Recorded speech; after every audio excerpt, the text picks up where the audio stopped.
All right, let's try this again. Technology has been tricky. We're going to look at Chapter 8 today of Island of the Blue Dolphins. So, share this with you so we can follow along. And at the end, we will talk about it. So,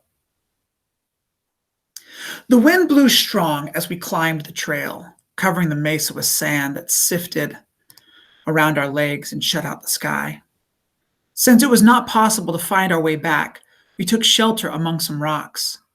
We stayed there until nightfall. Then the wind lessened and the moon came out, and by its light we reached the village. The huts looked like ghosts in the cold night. As we neared them, I heard a strange sound like that of running feet. I thought that it was a sound made by the wind, but when we came closer, I saw dozens of wild dogs scurrying around through the huts. They ran from us, snarling as they went. The pack must have slunk into the village soon after we left, for it had gorged itself upon the abalone we had not taken. It had gone everywhere searching for food, and Ramo and I had to look hard to find enough for our support, for our supper. While we ate beside a small fire, I could hear the dogs on the hill not far away, and through the night their howls came to me on the wind. But when the sun rose and I went out of the hut, the pack trotted off toward its lair, which was at the north side of the island in a large cave. That day we spent gathering food. The wind blew and the waves crashed against the shore so that we could not go out on the rocks. I gathered gull eggs on the cliff, and Ramo speared a string of small fish in one of the small pools. Are they going to grow gulls? He brought them home, walking proudly with the string over his back. He felt that in this way he had made up for the trouble he had caused. With the seeds I had gathered in a ravine, we had a plentiful meal, although I had to cook it on a hot rock. My bowls were at the bottom of the sea. The wild dogs came again that night. Drawn by the scent of fish, they sat on the hill, barking and growling at each other. I could see the light from the fire shining in their eyes. At dawn, they left. The ocean was calm on this day, and we were able to hunt abalone among the rocks. From seaweed, we wove a rough basket, which we filled before the sun was overhead. On the way home, carrying the abalone between us, Ramo and I stopped on the cliff. The air was clear, and we could look far out to the sea in the direction the ship had gone. "Will it come back today?" Ramo asked. "It may," I answered, though I did not think so. "More likely it will come after many suns, for the country where it has gone is far off." Ramo looked up at me. His black eyes shone. "I do not care if the ship never comes," he said. "Why do you say this?" I asked him. Ramo thought, making a hole in the earth with the point of his spear. "Why?" I asked again. "Because I like it here with you," he said. "It is more fun than when the others were here. Tomorrow, I'm going to where the canoes are hidden and bring back one to Coral Cove. We will use it to fish in and to go looking around the island." "They are too heavy for you to put into the water." "You will see." Ramo threw out his chest. Around his neck was a string of sea elephant teeth, which someone had left behind. It was much too large for him, and the teeth were broken, but they rattled as he thrust the spear down between us. "You forget that I am the son of Chowig," he said. "I do not forget," I answered. "But you are a small son. Someday you will be tall and strong, and then you will be able to handle a big canoe." "I am the son of Chowig," he said again, and as he spoke, his eyes suddenly grew large. "I am his son, and since he is dead, I have taken his place. I am now chief of Galasat. All my wishes must be obeyed. But first you must become a man, as is the custom. Therefore, I will have to whip you with a switch of nettles and then tie you to a red anthill." Ramo grew pale. He had seen the rights of manhood given in our tribe and remember them. Quickly, I said, Since there are no men to give the rights, perhaps you will not have to undergo the nettles and the ants, Chief Ramo. I do not know if that name suits me, he said, smiling. He tossed his spear at a passing goal. I will think of something better. I watched him stride off to get the spear, a little boy with thin arms and legs like sticks, wearing a big string of sea elephant teeth. Now that he had become chief of Galasat, I would have even more trouble with him. But I wanted to run after him and take him in my arms. I have thought of a name, he said when he came back. What is it? I asked solemnly. I am Chief Tanyosilope. That's a very long name, hard to say. You will soon learn, Chief Tanyosilope said. I had not thought of letting Chief Tanyosilope go alone to the place where the canoes were hidden, but the next morning when I awoke I found that Ramo was not in the hut.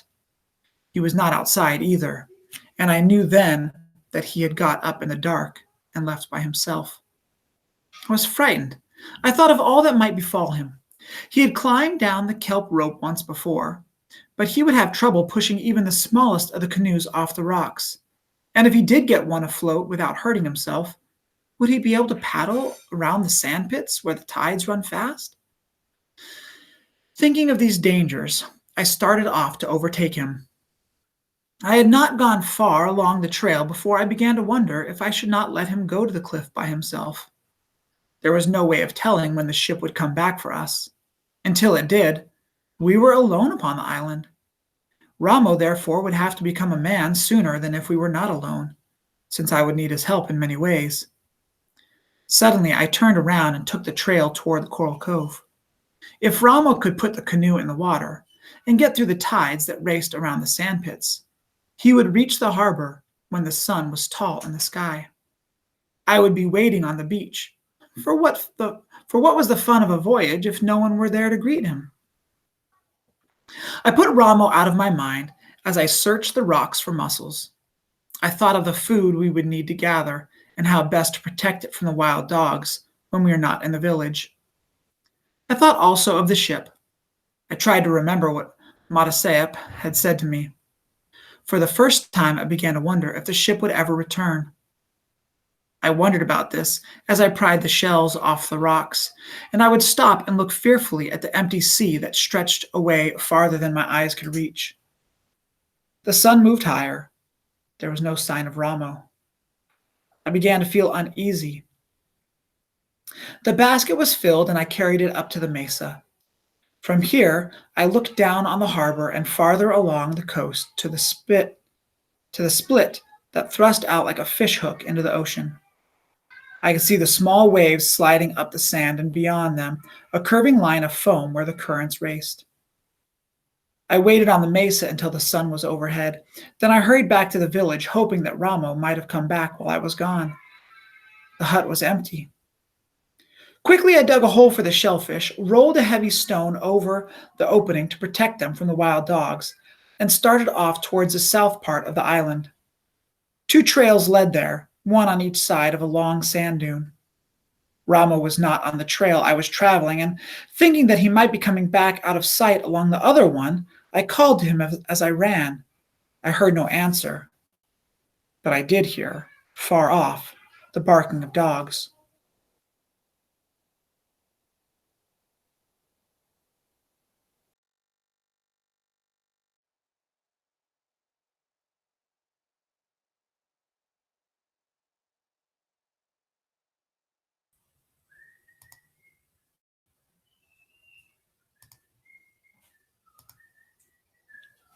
All right, let's see if this is still working.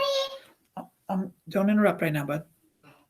All right, it looked like maybe it stopped recording, but we're back on. So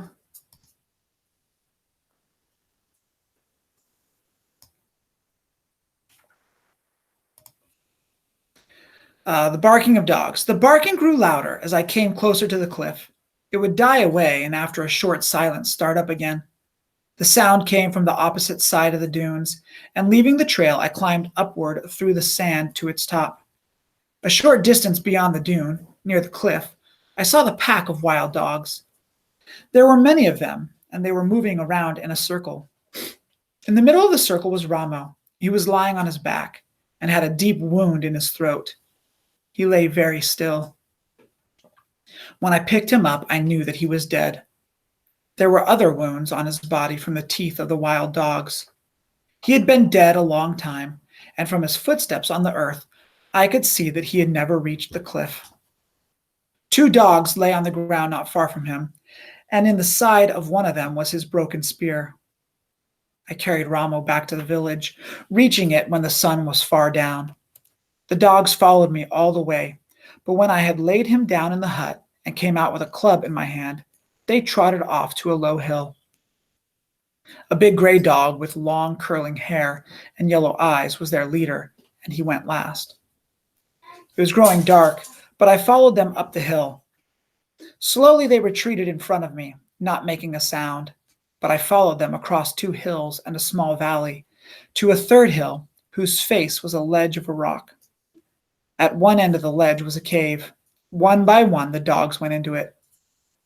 The mouth of the cave was too wide and high to fill with rocks. I gathered brush and made a fire, thinking that I would push it back into the cave.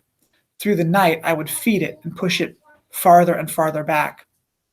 But there was not enough brush for this. When the moon rose, I left the cave and went off through the valley and over the 3 hills to my home.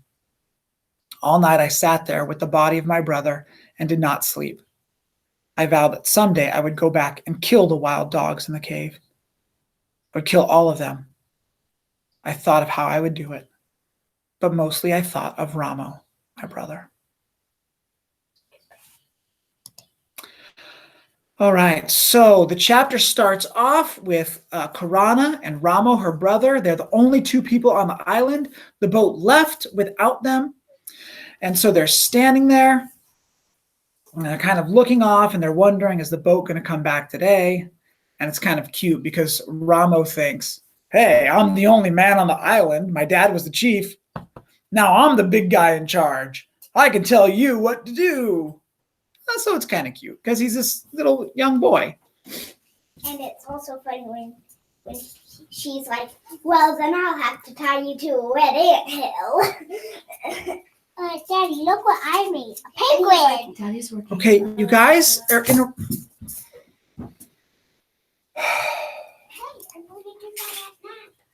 So it talks about the sifting sands. They're standing and the sand is just sifting past their legs. So sift is when that sand falls between and around. All right, it talks about the pack of wild dogs, and it must have slunk for it and gorged itself. This is the introduction of the pack of wild dogs, kind of like wolves, maybe coyotes. To slunk is the past tense of slink, and slink is this kind of like slow withdrawing. You can slink forward, but it's kind of a slow, quiet moving. All right, and gorged is when you eat and eat and eat and you get fat. So we got this big old fat dog. Okay, so because they had eaten so much, they slowly walked away. All right, it talks about the gull, which is a seagull, and the eggs, the gull eggs. Gull is short for seagull. It talks about the tide pools, which we can see very easily. We go down to the beach, we see the tide pools, all kinds of little fish and animals and creatures and crabs and anemones and seaweed all live in the tide pools. We talk about that. All right, it says that Ramo stuck out his chest with pride. We're looking at the context here of the word chest, okay? Not chest like the box.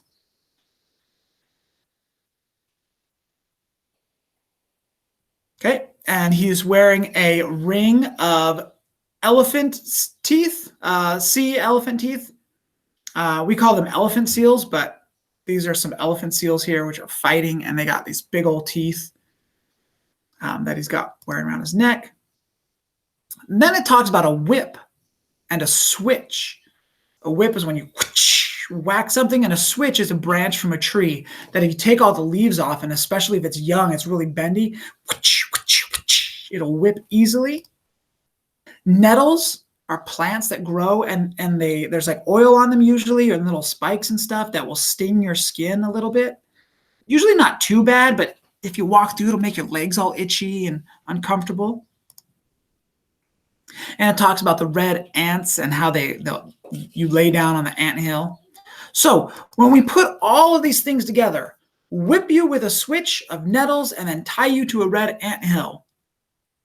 In this particular story, the custom is when a boy becomes a man, they have to go through a certain trial. In this case, they take you as a boy, they tie you to the red anthill where the ants will crawl all over your body and bite you. And while you're laying there, they whip you with this stinging nettle plant. Sounds terrible, but that's how a boy becomes a man in that culture. So Karana's teasing her brother, saying, "Oh, you want to be a man, huh? You want to be the chief? Well, you got to do this first." All right. Overtake him means to pass him up. So she realizes, oh, he might have, might be in some trouble. And so she kind of races to try and catch him. But then she thinks maybe he needs to learn to be on his own. So she goes down to collect some food. She's prying these shells off the rocks. And then later, she goes to find Ramo because she's worried about him. And she finds him, and he has a wound. The wound, of course, is on his neck, as it described, but a wound is like a large, gaping cut. Poor Ramo was attacked by the dogs, and they killed him. And when she shows up, the dogs trotted off. That kind of is an arrogant attitude for the dogs. It means they're like, we're not scared of you. We'll leave, but we're tougher than you.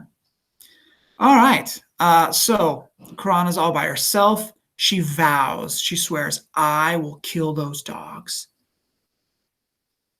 All right. Terribly sad ending